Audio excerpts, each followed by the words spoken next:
Shimla tasty देख रहे सभी दर्शकों का स्वागत है। नमस्कार, मैं हूँ रेशमा कश्यप और हमारे साथ मौजूद है हमारे senior journalist Kuldeep Sharma ji. Sir, आपका बहुत बहुत स्वागत है। जी नमस्कार। जी, आज की जो सबसे बड़ी अपडेट है हम आप तक लेकर आए हैं। शिमला की अगर हम बात करें तो यहाँ पर कल जो 82वां अखिल भारतीय पीठासीन अधिकारियों का जो सम्मेलन होने वाला है उसको लेकर जो हम आपको जानकारी देना चाहते हैं कि जो लोकसभा के अध्यक्ष है ओम बिरला वो आज शिमला पहुंच चुके हैं और कल प्रधानमंत्री नरेंद्र मोदी संबोधन देने वाले हैं अपने ये जो सम्मेलन होने वाला है उसमें। सबसे बड़ी जो खबर है हम आप तक पहुंचा रहे हैं। जी हाँ, निश्चित तौर पर जो है शिमला में बहुत बड़ा आयोजन आप कह सकते हैं कि पीठासीन अधिकारियों का सम्मेलन आयोजित किया जा रहा है, जी जिसमें जो है सभी राज्यों से विधानसभा अध्यक्ष, विधान परिषदों के अध्यक्ष, वहाँ के सचिव, वहाँ के अधिकारी यहाँ पर पहुँचे हैं और इसमें भाग लेने के लिए लोकसभा अध्यक्ष ओम बिरला जो है आज शिमला पहुँच गए हैं। और शिमला पहुँचने के बाद जो है उन्होंने यहाँ पर शाम के समय जो है अभी प्रिजाइडिंग माफ़ कीजिएगा एक स्टैंडिंग कमेटी की जो है बैठक भी ली है और उसमें जो सभी जो राज्यों के जो पीठासीन अधिकारी है यानी कि विधानसभा अध्यक्ष है वो मौजूद रहे हैं। जी और जो सबसे महत्वपूर्ण बात ये है कि प्रधानमंत्री नरेंद्र मोदी जो है इस जो पीठासीन अधिकारियों का जो सम्मेलन है उसमें वर्चुअल जुड़ने वाले हैं और उनका सुबह जो है लगभग सम्मेलन को संबोधित करने का कार्यक्रम है 10:30 बजे जो है वो वर्चुअल जुड़ेंगे नई दिल्ली से। और उससे पहले जो है सम्मेलन की जो शुरुआत है विधानसभा के जो अध्यक्ष हैं हमारे हिमाचल प्रदेश के विपिन सिंह परमार उनके स्वागत भाषण से होगी। और ये कार्यक्रम जो है सुबह 10 बजे शुरू होगा। जी इसके बाद जो है नेता प्रतिपक्ष को भी सरकार की तरफ से आमंत्रित किया गया है, उनको भी मंच पर बोलने का मौका मिलेगा। इसी तरह जो राज्यसभा में उपसभापति है हरिवंश, उनका भी संबोधन लगभग 10:10 पर होगा। इसके बाद जो है मुख्यमंत्री जयराम ठाकुर करीब 10:15 बजे अपना संबोधन देंगे और उनके बाद जो है लोकसभा अध्यक्ष जो है अपना संबोधन देंगे और उनके तुरंत बाद जो प्रधानमंत्री नरेंद्र मोदी है लगभग 10:30 बजे जो है अपना संबोधन देंगे और देश भर से शिमला में पहुंचे पीठासीन अधिकारियों को संबोधित करेंगे। और इसके बाद जो ये क्रम जो है ये चलता रहेगा। बीच में जो सत्र भी होंगे जो चर्चा के लिए इस बार जो विषय रखेंगे हैं पहले दिन जो है उसमें जो है जो अब तक का जो सफ़र है 100 साल का जो पीठासीन अधिकारियों का जिसकी शुरुआत शिमला से ही हुई थी। वर्ष 1921 में पहला सम्मेलन यहाँ पर आयोजित किया जा गया था और इसी को ध्यान में रखते हुए शिमला में जो है ये 82वां सम्मेलन जो है शताब्दी वर्ष पर हो रहा है। और जो समीक्षा के लिए जैसे आपको कहा कि विषय आ रहे हैं वो है शताब्दी यात्रा में जो है उसको लेकर जो है समीक्षा होगी कि संवैधानिक जो परिपाटी है हम कहाँ तक पहुँचे हैं वहाँ पर जो है अब भविष्य को में जो है क्या उसमें जो है संशोधन हो सकते हैं या जो किस तरह से जो अपनी विधान पालिका है उसको जवाबदेह बनाया जा सकता है ताकि लोगों को जो है समय पर उनके काम हो सके। और जो दूसरा विषय जो चर्चा के लिए जो कल आने वाला है वो है पीठासीन अधिकारियों का संविधान, सदन और जनता के प्रति दायित्व। जी और इसके बाद जो है सम्मेलन जो दूसरा दिन जो है वो हो 18 नवंबर जिस दिन समापन होना है उसमें जो है विधानसभा अध्यक्ष के अलावा केंद्रीय मंत्री अनुराग ठाकुर भी इस सम्मेलन में शामिल होने वाले हैं, उनका भी संबोधन होगा। फिर एक बार फिर से ओम बिरला जो है लोकसभा के अध्यक्ष उनका संबोधन होगा। राज्यपाल जो है उनको भी राजेंद्र आर्लेकर जी समापन समारोह के अवसर पर संबोधित करेंगे। और इस तरह से जो 2 दिन पर जो है मंथन जो है अपनी जो विधान पालिका है या संसदीय प्रणाली है उसको लेकर लगातार मंथन होगा। और शिमला पहुंचने पर जो है लोकसभा अध्यक्ष ओम बिरला ने थोड़ी सी एक सुखद आप ये कह लीजिएगा कि हिमाचल के परिप्रेक्ष्य में एक आश्वासन दिया कि जैसे हिमाचल की तरफ से बार बार मांग उठाई जा रही है कि हमारी जो धर्मशाला में तपोवन जो विधानसभा परिसर है उसमें जो है अगर आप ये कह लीजिएगा कि एक शीतकालीन सत्र को लेकर अन्य कोई बड़ा आयोजन नहीं हो पाता है तो यहाँ पर जो है बार बार केंद्र सरकार से ये मांग उठाई जाती रही है कि इस परिसर को जो है इसका जो सही उपयोग करने के लिए यहाँ पे जो है एक ई विधान प्रशिक्षण प्रणाली की अकादमी जो है वो बनाई जाए। और इसको लेकर जब लोकसभा अध्यक्ष जैसे ही शिमला पहुंचे, जब उनसे बात भी की गई, तो उन्होंने कहा कि इस विषय के बारे में वह विधानसभा अध्यक्ष विपिन परमार से बात करेंगे। फिर इस विषय पर जो है लोकसभा और राज्यसभा सचिवालय है दोनों, वहाँ पर जो है इस विषय को लेकर भी मंथन होगा। फिर देखा जाएगा कि क्या संभावनाएं बनती है, क्या यहाँ पर जो है प्रशिक्षण अकादमी खुल सकती है या नहीं। जी हाँ। जी। तो ये हम कह सकते हैं काफ़ी महत्वपूर्ण ये जो सम्मेलन है रहने वाला है। और शिमला की अगर हम आपको जानकारी दें तो 100 साल बाद इस तरह का ये जो सम्मेलन है फिर से होने वाला है।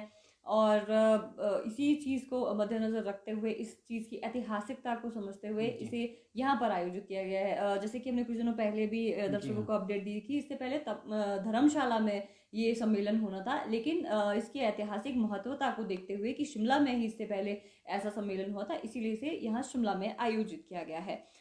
तो अगली जो अपडेट है हम आप तक पहुंचाना चाहेंगे, वो ये है कि जब कभी इस तरह का जो बड़ा आयोजन यहाँ पर आयोजित किया जाता है तो जी कुछ जो मार्ग है वो प्रतिबंधित किए जाते हैं, ताकि किसी तरह की हम कह सकते हैं सुरक्षा व्यवस्था भी, इसमें हम कह सकते हैं सुरक्षा की दृष्टि से जो प्रतिबंधित किए जाते हैं। तो शिमला में ये जो सम्मेलन होने वाला है, तो इसको लेकर कौन कौन से जो मार्ग है वो प्रतिबंधित किए गए हैं 17 और 18 तारीख को, उसके बारे में हम आपको जानकारी देना चाहेंगे। तो कल यानी कि 17 को और परसों 18 तारीख को बालूगंज से होते हुए जो कैनेडी चौक है, कैनेडी चौक मतलब जो विधानसभा चौक है, चौड़ा मैदान होते हुए पूर्णतया जो है वो प्रतिबंधित ये मार्ग रहेगा। तो यहाँ पर आप नहीं जा पाएंगे, जो आम जो लोग इस रास्ते का जो इस्तेमाल करते हैं। तो बालूगंज से चौड़ा मैदान फिर कैनेडी चौक, इसका इस्तेमाल आप 2 दिन तक नहीं कर पाएंगे। अगर इस जो क्षेत्र के आसपास जो लोग रहते हैं तो उनके पास अगर अपना कोई रेजिडेंस प्रूफ है या फिर कुछ ऐसे लोग इस क्षेत्र में रहते हैं जिनकी ड्यूटी लगाई गई है इस दौरान में, तो वो अपना जो पास है वो दिखा सकते हैं, तभी जो अनुमति है आपको वहां से जाने के लिए दी जाएगी। क्योंकि पिछली बार जब राष्ट्रपति आए थे तो उस वक्त देखा गया था जो लोग हैं काफी ज्यादा समस्याएं उन्हें पेश आई थी। तो उसको लेकर, क्योंकि हमने कवरेज भी वहां से दी थी कि लोगों को ऑफिस नहीं जाने दिया जा रहा है, लोग लेट हो रहे थे, तो इस तरह की चीजें जो है आमतौर पर वहां पर देखी गई थी। तो पहले ही ये चीज क्लियर कर दी गई है, इस मार्ग को पूर्णतः प्रतिबंधित कर दिया गया है सिर्फ 2 दिन के लिए, 17 और 18 तारीख के लिए। तो जानकारी आप तक हम ये पहुंचा रहे हैं। इसके अलावा सुरक्षा व्यवस्था जो है उसके इंतजाम बहुत कड़े कर दिए गए हैं। चप्पे चप्पे पर जो पुलिस है वो तैनात कर दी गई है।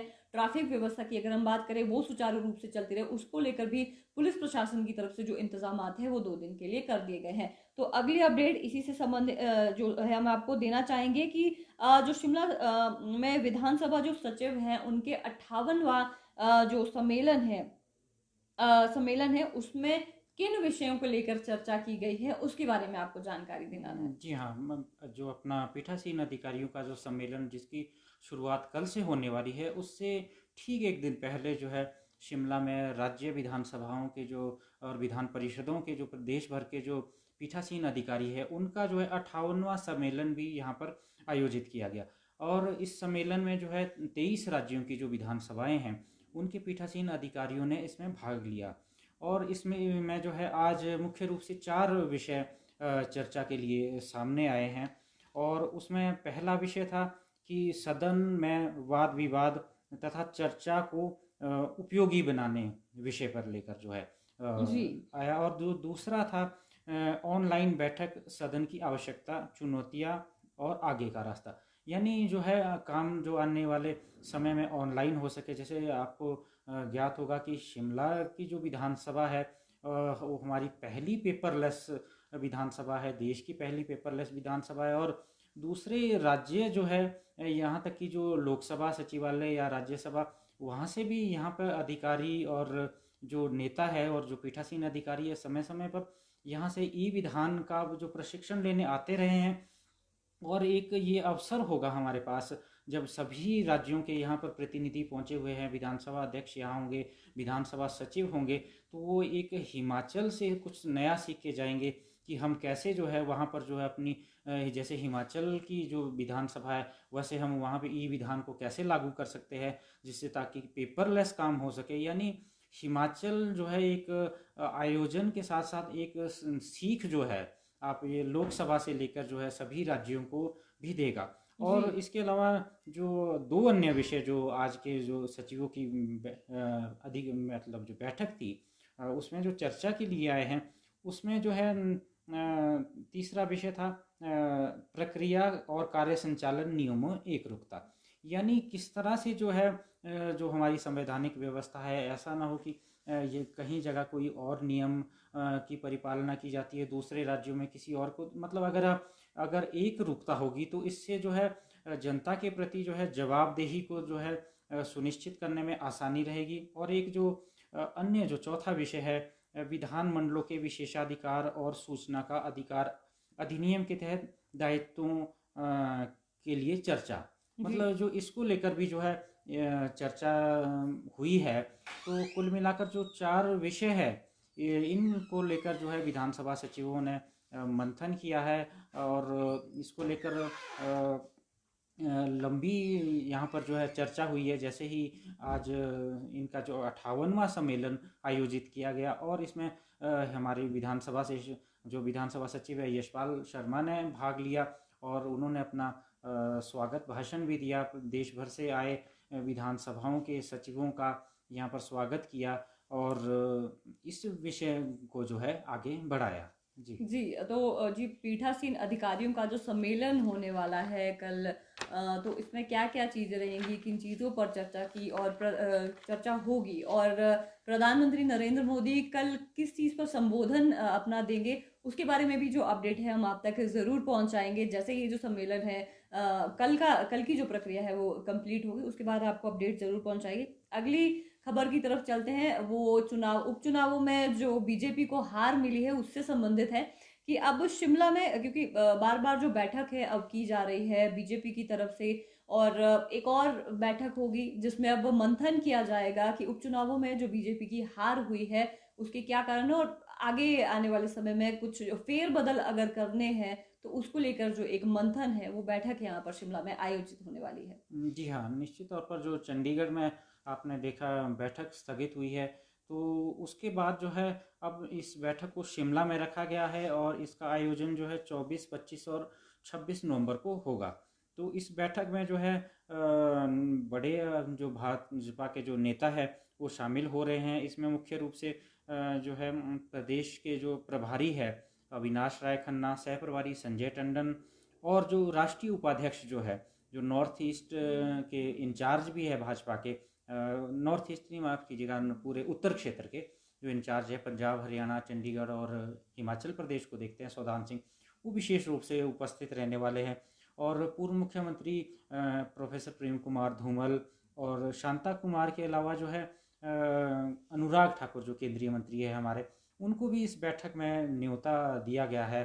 तो ये भाजपा का जो उपचुनाव में जो हार हुई है इस पर जो लेकर एक आप ये कह लीजिएगा कि पार्टी के स्तर पर जो पोस्टमार्टम या जो विश्लेषण है जो नीचे से बूथ स्तर से लेकर आपके विधानसभा क्षेत्र से लेकर जो रिपोर्ट आई है उसकी जो है एक समीक्षा करेगी पार्टी के नेता बैठकर। और जो 24 नवंबर को पहले दिन जो है कोर ग्रुप की बैठक होने वाली है। उसके बाद जो है 25 नवंबर को जो है विस्तारित कोर ग्रुप बैठेगा और जो 26 नवंबर है उस दिन जो है प्रदेश कार्य समिति की बैठक होगी और जिसमें पूर्व के जो कार्यक्रम है चाहे वो उपचुनाव है या जो दूसरे भी है जो आगामी कार्यक्रम पार्टी को किस रणनीति के तहत आगे बढ़ना है उसकी भी जो है समीक्षा की जाएगी। तो इस बैठक को निश्चित तौर पर जो आगामी जो सत्ता और संगठन के आधार पर जो फेरबदल के जो कयास लगाए जा रहे हैं उसको लेकर इस बैठक को अहम माना जा रहा है क्योंकि यह बैठक जो तय करेगी कि प्रदेश में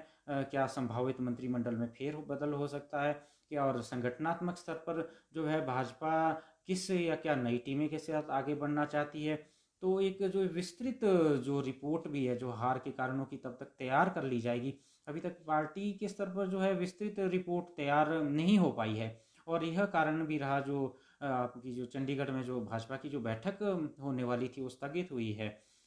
और आप ये कह लीजिएगा कि इस बैठक की जो रिपोर्ट है उसका इंतज़ार जो है पार्टी आलाकमान को भी है और पार्टी आलाकमान से मिलने के लिए आगामी दिनों में प्रदेश के नेता भी दिल्ली का रुख कर सकते हैं। जैसे कि आपने देखा कि कुछ दिन पहले 2 मंत्री नड्डा से मिलकर आए हैं, जिसमें महेंद्र सिंह ठाकुर जो प्रदेश सरकार के सबसे वरिष्ठ मंत्री है, मंडी संसदीय क्षेत्र का वो प्रभार देख रहे थे। तो ऐसे में कहीं ना कहीं उनका भी दायित्व था कि मंडी संसदीय क्षेत्र से भाजपा को जीत सुनिश्चित की जाए। हालांकि आपने देखा होगा कि महेंद्र सिंह एक अच्छे मैनेजर, आप ये कह लीजिएगा कि जहाँ तक चुनावों की बात माने जाते हैं, लेकिन उसके बावजूद भी जो है भाजपा जो है मंडी संसदीय क्षेत्र से चुनाव हार गई। दूसरा जो है डॉक्टर मारकंडा जो है नड्डा से मिल के आए। हालांकि उन्होंने इस बात से इनकार किया जब वो शिमला पहुंचे, और जब उनसे सवाल किया गया कि क्या आपने हार के कारणों को लेकर जो है उनसे चर्चा की, तो उनका कहना था कि वो अपने विषयों को लेकर, जो जनजातीय क्षेत्रों का जैसे बजट रुका है कोविड काल के कारण, जो यूटिलाइज सर्टिफिकेट जो है जारी नहीं हो पाए हैं, उसमें हिमाचल का बजट ही नहीं रुका है, नॉर्थ ईस्ट का बजट रुका है, तो उस विषय को लेकर चर्चा हुई है। लेकिन कहीं ना कहीं आप ये कह लीजिएगा, अगर आप राष्ट्रीय अध्यक्ष से मिलने जा रहे हैं तो ऐसा हो नहीं सकता कि ये उपचुनाव को लेकर चर्चा ना हुई हो। तो और उनका जो अपना जो विधानसभा क्षेत्र है लाहौल स्पीति, वहाँ से भाजपा पिछड़ी है। इसी तरह जो हमारे शिक्षा मंत्री है गोविंद सिंह ठाकुर, उनके विधानसभा क्षेत्र में भाजपा जो है मंडी संसदीय क्षेत्र में पिछड़ी है। यानी कुल मिलाकर जो 2 मंत्री है उनके जो विधानसभा क्षेत्र में जो अपने जो है वहाँ पे वो लीड नहीं दिला पाए थे जी। तो कुल मिलाकर भाजपा का जो ये मंथन है ये अहम रहेगा, और इसके आधार पर भाजपा कहीं ना कहीं आगे का जो रोड मैप तैयार करेगी। जैसे 2022 में विधानसभा उपचुनाव होने वाले हैं, देखो कैसे उसमें जीत दर्ज की जाती सकती है, और जो पिछला जो जो आप ये कह लीजिएगा जो अनुभव रहा, जो सत्ता में रहते हुए आप उपचुनाव हार गए, उससे कैसे आगे निकला जा सकता है। जी, तो इस अहम बैठक में क्या चीज़ें होंगी, कैसे मंथन किया जाएगा, और फेरबदल अगर कुछ होता है तो उसको लेकर भी जो अपडेट है हम आप तक ज़रूर पहुंचाएंगे। तो अगली जो बड़ी खबर है वो एचआरटीसी कर्मचारी जो हैं और पीस मील कर्मचारी हैं उनसे संबंधित है। और जिस तरह से ये एचआरटीसी के कर्मचारी काफ़ी लंबे अरसे से अपनी मांगों को लेकर संघर्षरत है, प्रोटेस्ट भी किया गया, कई बार ये प्रबंधन से भी मिले लेकिन कुछ सामने निकल कर नहीं आ रहा था। तो आज एक जेसीसी की मीटिंग हुई है, तो उसमें क्या कुछ निकल कर आ रहा है उसके बारे में आपको अपडेट देना चाहेंगे कि जो एचआरटीसी की जो कर्मचारी हैं उन्हें तकरीबन ये 11,000 कर्मचारी है, तो इन्हें कुछ जो देनदारी जो प्रबंधन की तरफ से रह गई है, जो सारा इतना रह गया है, तो उसको लेकर एचआरटीसी के जो प्रबंधन है उनका ये कहना है कि वो अब प्रदेश सरकार से ग्रांट मांगेंगे ताकि जो देनदारी है कर्मचारियों को करने को लेकर वो पूरी की जा सके। तो उसके बारे में हम आपको बताना चाहेंगे कि ये प्रदेश भर में तकरीबन 11,000 ऐसे कर्मचारी हैं जिनकी देनदारी प्रदेश सरकार को माफ कीजिएगा जो एचआरटीसी उन्हें करनी है, और जिसको लेकर प्रदेश सरकार से जल्दी ही जो ग्रांट है वो मांगी जाएंगी, और जो वित्तीय लाभ है वो जल्द से जल्द जारी किए जा सके, इसको लेकर जो आश्वासन है आज जो जेसीसी की मीटिंग हुई है उसमें इस तरह से जो अधिकारी हैं एमडी हैं एचआरटीसी की तरफ से, उनकी तरफ से इन्हें आश्वस्त किया गया है। तो जो हम आपको बता रहे हैं कि प्रदेश सरकार से जो ये ग्रांट जब इन्हें मिलेगी तो उसके बाद ही हम कह सकते हैं, पर अभी कितना समय इसमें मिलेगा प्रदेश सरकार की तरफ से जो ये ग्रांट है कि दी जाती है या नहीं, ये आने वाला वक्त ही बताएगा। पर अभी जो ये एचआरटीसी कर्मचारी हैं ये आश्वस्त होकर आए हैं, वहां से एक प्रतिनिधि मंडल जो गया था जेसीसी की मीटिंग में उनकी तरफ से जो जानकारी है सामने निकल कर आई है। इसके अलावा जो पीस मील कर्मचारी है उनकी तरफ से एक मांग जो रखी गई थी कि उन्हें अनुबंध पर रखा जाए, तो इस पर भी फैसला लिया जा सकता है 26 और 27 तारीख को कि इन्हें अनुबंध पर रखा जा सकता है। तो इस तरह का आश्वासन इन्हें वहां पर दिया गया है। और इसके अलावा एक और जो बात इसमें यहाँ पर कही गई है, जो आश्वासन एक और मिला है कि जो सभी चालक और परिचालक हैं उन्हें हर महीने की 22 तारीख को जो इनका नाइट ओवर टाइम है वो भी जारी किया जाएगा, और महीने की जो पहली तारीख है उसमें इनको जो वेतन है वो भी दिया जाएगा। और इसके अलावा एक और चीज है कि निगम के अंतर्गत जो 3 साल अपना पूरा कर चुके हैं उन अनुबंध कर्मचारियों को नियमित करने के जो ऑर्डर है वो भी जारी किए जा सकते हैं। तो आज ये जो मीटिंग यहाँ पर हुई है जेसीसी की, तो हम कह सकते हैं काफी राहत पहुंचाने वाली है उन तमाम एचआरटीसी कर्मचारियों को और पीस मील कर्मचारी को। लेकिन अभी फिलहाल ये प्रबंधन की तरफ से खाली आश्वासन ही जी है। हाँ। इनकी मांगों पर कितना गौर किया जाता है, मिलता है ये जो ग्रांट उनकी तरफ से कब दी जाती है प्रशासन की तरफ से, वो देखने वाला हम कहते हैं वक्त के साथ जो है वो पता चलेगा, और अपडेट भी हम जरूर आपको इस चीज को लेकर करेंगे। तो अगली खबर की तरफ हम चलते हैं, जिसमें हम आपको बताना चाहेंगे कि पिछले कल एक जो तस्वीर यहाँ पर शिमला में नजर आई थी, काफी विरोध चल रहा था। हम्म। जो स्वर्ण समाज के लोग हैं वो स्वर्ण आयोग की मांग को लेकर प्रदर्शन कर रहे थे, और एक शव यात्रा भी यहाँ पर निकाली गई उनकी तरफ से, और उसके उलट जो भीम आर्मी है और बाकी जो दलित संगठन है उनकी तरफ से आरोप लगाया जा रहा था कि उनकी तरफ से क्यों ऐसे शव यात्रा निकाली गई, क्यों जिला प्रशासन की तरफ से परमिशन उन्हें दी गई ऐसी जो यात्रा है वो निकालने को लेकर। लेकिन एक और जो इसमें चीज सामने निकल कर आई है कि जो आरोप यहाँ पर लगाए जा रहे हैं भीम आर्मी और अन्य जो समुदाय हैं उनकी तरफ से स्वर्ण समाज के लोगों के ऊपर, जो क्षत्रिय संगठन है उनके ऊपर, क्षत्रिय संगठन उनकी तरफ से तो जो अनुमति है वो जिला प्रशासन की तरफ से तो ली गई है, लेकिन चौड़ा मैदान में जो प्रदर्शन किया गया है भीम आर्मी और अन्य संगठनों की तरफ से संयुक्त जो इनका वहां पर प्रदर्शन किया गया था, उसके लिए किसी तरह की जो अनुमति है यहाँ पर जिला प्रशासन से नहीं ली गई है। तो ऐसे में अब क्या है, कुछ समय पहले जो शिमला एसपी है मोनिका बटुंगरू, उनसे हमारी बातचीत हुई तो उन्होंने कहा है कि इस तरह की जो चीजें यहाँ पर सामने निकल कर आई है कि अनुमति नहीं ली गई थी भीम आर्मी और अन्य संगठनों की ओर से प्रदर्शन करने को लेकर, तो ऐसे में अब जो कार्रवाई है उनके खिलाफ अमल में लाई जा सकती है। तो हम कह सकते हैं कि एक और जो आरोप वहां पर क्षत्रिय संगठन के ऊपर लगाया गया था कि ऐसी अनुमति क्यों उन्हें दी गई, वही उल्टा इन लोगों ने नहीं किसी तरह की अनुमति ली थी, तो ऐसे में अब इनके अगेंस्ट जो कार्रवाई है वो पुलिस प्रशासन यहाँ पर ले सकता है। और जिलाधीश है शिमला के आदित्य नेगी, उनसे भी बातचीत की, उन्होंने जानकारी देते हुए बताया कि फिलहाल इस तरह की जो अनुमति है उनकी तरफ से चौड़ा मैदान में प्रदर्शन करने को नहीं ली गई थी। तो क्या ये पूरा मामला है, हम आपको बता दें कि जो क्षत्रिय संगठन है वो यहाँ पर स्वर्ण आयोग की मांग को करने को लेकर प्रदर्शन अपना कर रहे थे। उन्होंने अनुमति ली थी, एक शव यात्रा उन्होंने वहां से निकाली जो यहाँ से हरिद्वार वो गए, हमने आपको तस्वीरों के जरिए और फेसबुक लाइव के जरिए आपको अपडेट कराया। और उसके साथ साथ जो भीम आर्मी और जो अन्य समुदाय, जो अन्य दलित समुदाय के संगठन है उनकी तरफ से साथ ही साथ चौड़ा मैदान में जो प्रदर्शन है वहां पर किया जा रहा था, लेकिन उन्होंने अनुमति नहीं ली थी वहां पर प्रदर्शन करने को लेकर। और उसके बाद वो 24 घंटे जिला प्रशासन का जो कार्यालय है वहां पर भी बैठे, और जो मांग उनकी तरफ से की जा रही थी दूसरे संगठन के लोगों को गिरफ्तार करने को लेकर। तो ऐसे में कह सकते हैं कि कहीं ये दाग उल्टा उन पर ना पड़ जाए। अब प्रशासन की तरफ से क्या उन पर कार्रवाई की जाती है ये आने वाला वक्त ही बताएगा, और इसको लेकर अपडेट हम जरूर आप तक जो है पहुंचाएंगे। तो अगली खबर का रुख हम यहाँ पर करना चाहेंगे कि शिमला की अगर हम बात करें, लगातार जो तेंदुआ है उसके हम कह सकते हैं कि बार बार यहाँ पर जो सामने निकल कर आ रहा है कि शिमला के अलग अलग क्षेत्रों में तेंदुआ दिखता नजर आ रहा है, लेकिन वन विभाग की तरफ से किसी भी तरह की जो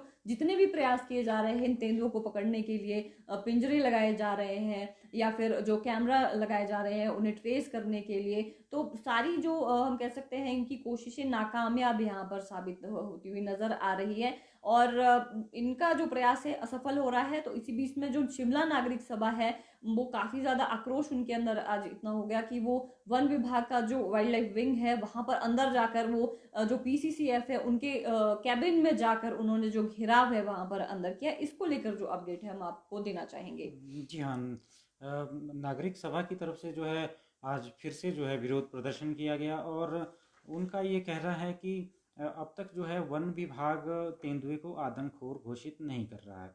यानी आपके सामने है कनलोग की घटना, आपके सामने है, उसके बाद डाउनडेल की घटना सामने होगी जहाँ से 2 नवजात आप ये कह लीजिए छोटे बच्चों को उठा लिया गया, और उसके बावजूद भी जो है वन विभाग जो है तेंदुए को आदमखोर घोषित करने में जो है समय ले रहा है। तो कहीं ना कहीं इसके से जो है यहाँ के जो लोग हैं उनमें भी आक्रोश है, और नागरिक सभा ने जो है इस विषय को लेकर एक बार फिर से जो है विरोध प्रदर्शन किया, और साथ ही जो मांग की है उन्होंने, सबसे एक तो है कि जो शहरी जो क्षेत्र है, जो जहाँ पे आप ये कह लीजिएगा कि जो जंगल से सटे जो क्षेत्र है वहाँ पे स्ट्रीट लाइट की पूरी व्यवस्था की जाए, फेंसिंग की जाए, और जो कम से कम जो प्रभावित लोग हैं, जैसे आपने देखा होगा कि दो बच्चों की जो है कुछ समय के अंतराल के दौरान जो है यहाँ तेंदुआ उठा के ले गया, उनका शिकार किया। तो उनके जो आश्रित हैं उनको कम से कम 10-10 लाख रुपए देने की जो है मांग नागरिक सभा की तरफ से की गई है। और यह भी कहा है कि जो फौरी जो आप ये कह लीजिएगा कि सुरक्षा के जो प्रबंध है, फेंसिंग करना है, स्ट्रीट लाइटों की व्यवस्था करनी है, कम से कम उतना तो कर लीजिए कि अगर आप जो है जब तक तेंदुए को नहीं पकड़ पा रहे हैं। और घटना यहाँ तक ही सीमित नहीं है कि तेंदुआ की सिंग मतलब एक ही तेंदुआ नहीं है, कई तेंदुए जो है अब तक जो है सीसीटीवी जो फुटेज जो है आसपास लगाई गई है उसमें देखे गए हैं। और जी। प्रत्यक्ष तौर पर भी नाबा या फागली है, या फिर दूसरा जो है आप शांकली का जो क्षेत्र है वहाँ पे भी बीच में समय समय पर देखे जा रहे हैं। और हमने आपको पहले भी बताया था कि संजौली क्षेत्र में भी पहले देखा गया था जो सीसीटीवी फुटेज में सामने आया था। इसी तरह जो शोघी का जो क्षेत्र है वहाँ पे भी जो है ग्रामीण जो क्षेत्र सटे हैं वहाँ पर भी तेंदुए को देखा गया है। हालांकि जो वन विभाग की तरफ से बीच में तर्क ये दिया जा रहा है कि वो तेंदुआ नहीं है, कुछ स्थानों पे जो है एक बिल्ली टाइप जो आप जंगली बिल्ली जो कह सकते हैं। लेकिन जब आपके सामने तथ्य है, प्रमाण है, दो बच्चों को जो है उठा लिया ले गया, तो इसके जो आक्रोश में जो है जो कुछ अभिभावक है, स्थानीय लोग भी है, उन्होंने नागरिक सभा के बैनर तले जो है प्रदर्शन भी किया है। और इसके लिए जो एक जो उन्होंने मांग की है कि वार्ड स्तर पर कम से कम जो है ऐसी कमेटियां गठित की जाए जो इस तरह की निगरानी रखे कि कहाँ पे क्षेत्र में फेंसिंग करवाई जानी है उसे जल्द किया जाए, कहाँ पे स्ट्रीट लाइटें नहीं है उसके लिए स्ट्रीट लाइट की व्यवस्था की जाए, और क्या वैकल्पिक व्यवस्था है जब तक आप तेंदुए को नहीं पकड़ पाते, चाहे वो एक है या एक से अधिक है जिसकी जो है संख्या है। जी, और इसके अलावा जैसे हमने तस्वीरों के माध्यम से सभी को दिखाया कि वहाँ पर जो शिमला नागरिक सभा है उनकी ये भी एक मांग थी। पिछले 3 महीनों में जो जिन मासूमों की जान गई है, जिनका शिकार वहाँ पर तेंदुए की तरफ से किया गया, उनके परिवारों को अभी तक जो मुआवज़ा है वो नहीं दिया गया है। वन विभाग की तरफ से कहा गया था कि 4 लाख रुपए मुआवज़ा मिलेगा, लेकिन अभी तक एक परिवार को जो कल्लोग में जिस बच्ची को शिकार बनाया था तेंदुए ने, उनके परिजनों को अभी तक सिर्फ 1 लाख रुपया जो मुआवज़ा है वो मिला है। और जबकि बाकी जो चीज़ें हैं, बाकी जो मुआवज़ा अभी तक उन्हें मुहैया नहीं करवाया गया है। तो इस तरह की जो मांग है वो शिमला नागरिक सभा की तरफ से कही गई है कि 4 लाख नहीं बल्कि उन्हें 10 लाख रुपए जो मुआवज़ा है वो विभाग को प्रोवाइड करवाना चाहिए। और हम कह सकते हैं कि लगातार आज हम कह सकते हैं कि डर के साए में जो लोग हैं यहाँ पर जी रहे हैं, और काफ़ी ज़्यादा परिवार भी वहाँ पर आज वन विभाग पर पहुंचे हुए थे, जो प्रोटेस्ट वहाँ पर कर रहे थे। छोटे बच्चे भी वहाँ पर आए थे जो स्कूल नहीं जा रहे हैं, उन्हें डर है कि कहीं जो तेंदुआ है उनका शिकार ना कर ले। और जो कुछ इस तरह के लोग हैं जो दिहाड़ी मजदूर हैं और वो भी नहीं जा पा रहे हैं, क्योंकि शाम के समय में अगर वो लेट किसी वजह से हो गए तो हो सकता है कि जो तेंदुआ है उन्हें अपना शिकार बना ले। तो इस तरह का जो डर है लगातार यहाँ पर लोगों के अंदर बना हुआ है। लेकिन वन विभाग की तरफ से हम कह सकते हैं कि जो यहाँ पर कार्य प्रणाली जो चल रही है काफी सुस्त भी हम इसे कह सकते हैं, या लापरवाही भी जिस तरह से बढ़ती जा रही है। तो जो काफी ज्यादा आक्रोश यहाँ पर लोगों के अंदर इस वन विभाग की कार्यप्रणाली को लेकर जो है, तो क्या इसमें आगे निकल कर आता है, क्या कार्रवाई की जाती है, आदमखोर घोषित किया जाता है उसे या नहीं, इस तरह की जो अपडेट है वो हम जरूर आप तक पहुंचाएंगे। फिलहाल अगली खबर का जो रुख है हम करते हैं। ये एक अच्छी खबर है कि अभी भी जो ईमानदारी लोगों के अंदर जिंदा है, क्योंकि आए दिन हम यही खबरें आप लोगों से भी साझा करते हैं कि कहीं पर ये चोरी हो गया है, कहीं जो लोग हैं किसी के घर जाकर चोरी कर रहे हैं। लेकिन आज एक अच्छी खबर आप लोगों के बीच हम लेकर आए हैं कि शिमला में एक प्राइवेट बस के कंडक्टर ने ईमानदारी की जो मिसाल है वो पेश की है। हम उनका नाम भी जरूर यहाँ पर लेना चाहेंगे।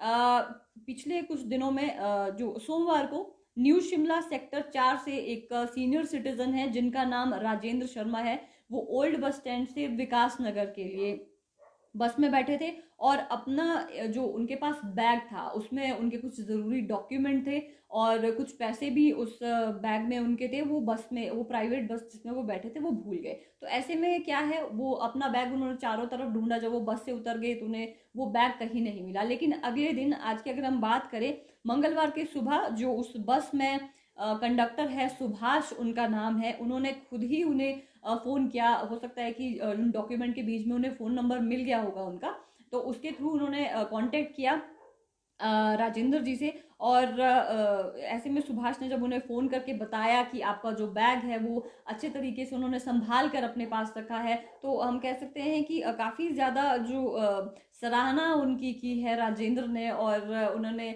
जब उनसे बातचीत की तो उन्होंने कहा कि इस तरह की ईमानदारी अगर सभी लोग यहाँ पर पेश करेंगे तो ऐसे में हम कह सकते हैं कि जो घटनाएं यहाँ पर ऐसी हो रही है और ईमानदारी दूसरों के लिए भी एक प्रेरणा का जो स्रोत है यहाँ पर जो सुभाष है वो बने हैं। तो एक अच्छी खबर थी जिसे हमने सोचा कि आपसे साझा ज़रूर करना चाहिए। और ऐसे ही करके हम कह सकते हैं कि दूसरों के लिए प्रेरणा भी ऐसे लोग ज़रूर बनते हैं। और अगली खबर की तरफ अब हम चलते हैं। ये भी एक अच्छी खबर है हिमाचल प्रदेश के लिए कि हिमाचल प्रदेश में करीब 1 करोड़ जो कोरोना वैक्सीन की डोजेस है वो लग चुके हैं। 1 करोड़ कैसे, जो पहला डोज है उसको मिलाकर और दूसरे डोज जो लग गया है दोनों को मिलाकर जो 1 करोड़ वैक्सीन है हिमाचल प्रदेश में वो पूरी लग चुकी है।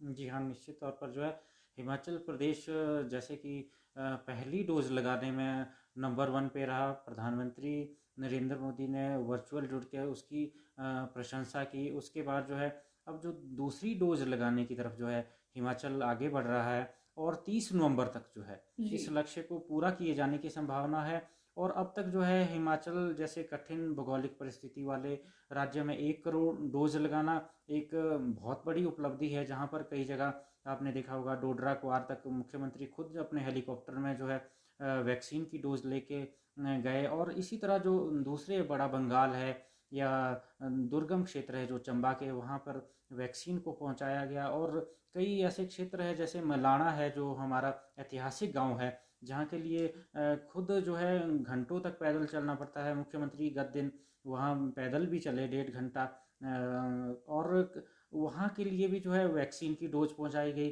फिर लोगों को जो है राजी किया गया, क्योंकि वहाँ पर जो एक धार्मिक जो मान्यता है कि देव कार्य के बिना जो है वहाँ पे लोग कोई कार्य नहीं करते, तो उनको मनाया गया। और इस तरह से जो है हिमाचल दूसरी डोज लगाने में भी आगे बढ़ रहा है।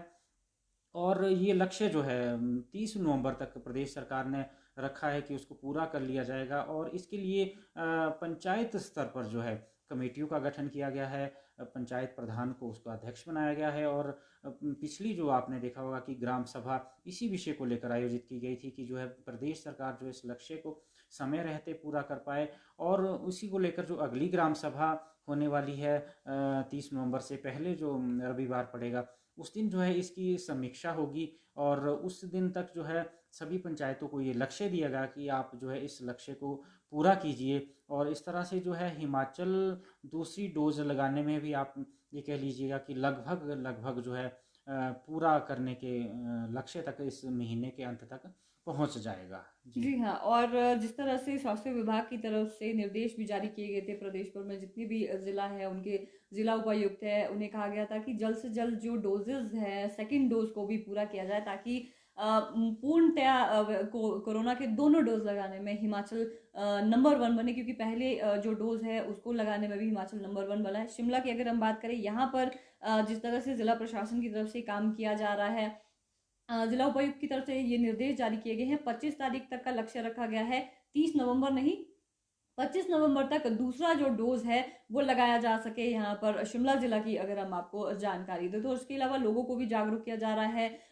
जिन लोगों की पहली डोज लग चुकी है उन्हें फ़ोन कॉल के ज़रिए मैसेज के ज़रिए उन्हें कहा जा रहा है कि आपकी दूसरी डोज लगाने का जो समय है वो पूरा हो गया है। तो इस तरह से जागरूक किया जा रहा है लोगों को अलग अलग चीज़ों के तरफ से। तो हम कह सकते हैं अभी भी समय है और 30 नवंबर तक देखते हैं कि क्या जो दूसरा डोज लगवाने में जो हिमाचल प्रदेश है वो नंबर 1 बन पाता है या नहीं। उम्मीद तो यही करते हैं। और अभी भी जितने लोग हमारे साथ जुड़े हैं या फिर आप लोग भी कुछ ऐसे लोगों को जानते हैं जिन्होंने दूसरी डोज अभी तक नहीं लगाई है वैक्सीन की, या कुछ ऐसे भी हैं जिनकी पहली डोज भी अभी ड्यू है, तो वो ज़रूर जाकर वैक्सीनेशन जो सेंटर्स है वहाँ पर जाकर वैक्सीन ज़रूर लगाएं। अगली खबर की तरफ हम चलते हैं, कोरोना से ही संबंधित है। तो जिस तरह से अगर हम स्कूलों की बात करें, लगातार जो बच्चों के कोविड पॉजिटिव होने का जो सिलसिला है वो जारी है। पिछले 24 घंटों की अगर हम बात करें तो 13 बच्चे प्रदेश में कोविड पॉजिटिव आए हैं। तो इसमें क्या है, आपको जानकारी देना चाहेंगे कि ये जो 13 बच्चे हैं कहाँ कहाँ से पॉजिटिव आए हैं, सबसे पहले वो बताएंगे। उसके बाद बात करेंगे कि हिमाचल प्रदेश में आज कितने नए पॉजिटिव केसेस आए हैं और शिमला जिला में कहाँ कहाँ से जो कोविड पॉजिटिव लोग हैं सामने आए हैं। सबसे पहले बात करेंगे स्कूली बच्चों की।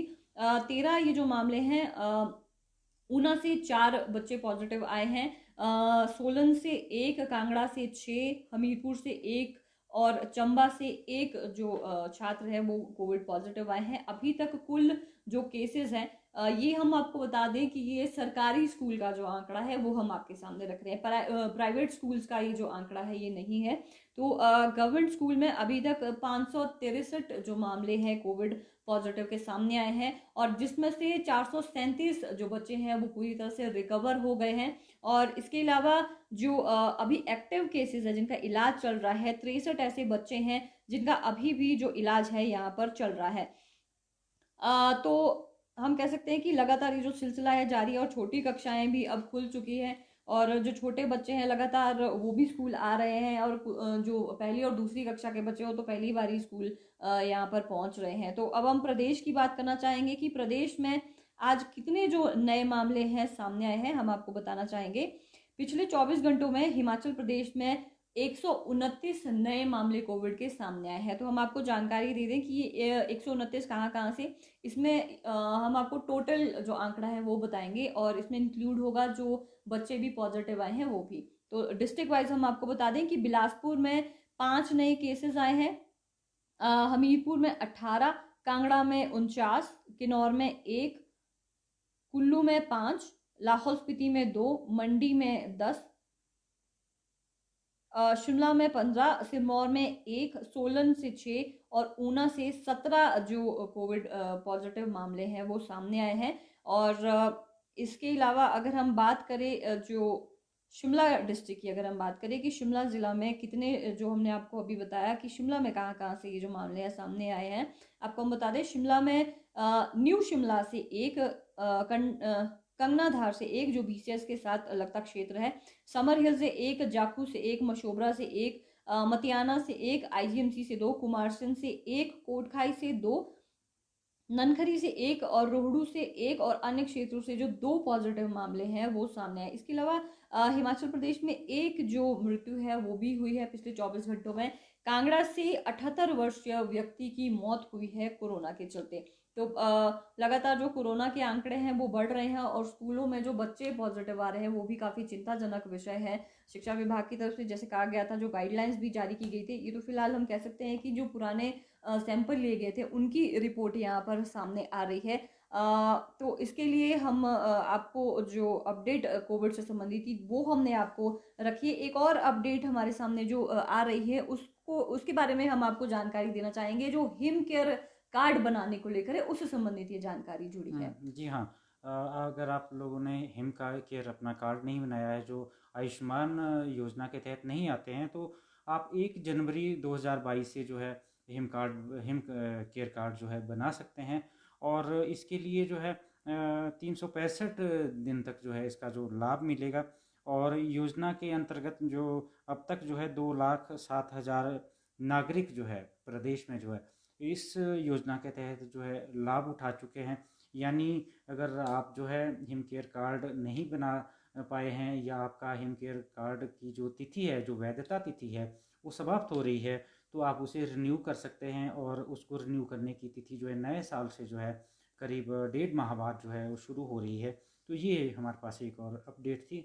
जी हाँ जी, तो अगर आपका हिम केयर कार्ड नहीं बना है तो ज़रूर बनवाएं, और जो स्वास्थ्य लाभ प्रदेश सरकार की तरफ से दिया जाता है तो उसका लाभ ज़रूर उठाएं। तो तमाम अपडेट जो हमारे पास थी हमने आपसे साझा की, और इन अपडेट्स को इकट्ठा करते हुए हमें हम कह सकते हैं कि एक भी जो ज़रूरी खबर है वो ना छूटे। तो इसकी वजह से जो थोड़ा हम कह सकते हैं कि लेट हो जाते हैं, पर फिर भी हम जितनी भी हमारे पास जो जानकारी है हमने आपसे साझा की, प्रदेश भर की जो अपडेट है आप तक पहुंचाई। तो फिलहाल के लिए हम आपसे इजाज़त चाहेंगे, मुझे और मेरे सहयोगी को आप फिलहाल के लिए इजाज़त दीजिए, और तमाम अपडेट के लिए आप इसी तरह से बने रहिए शिमला केसरी न्यूज़ के साथ। नमस्कार। नमस्कार।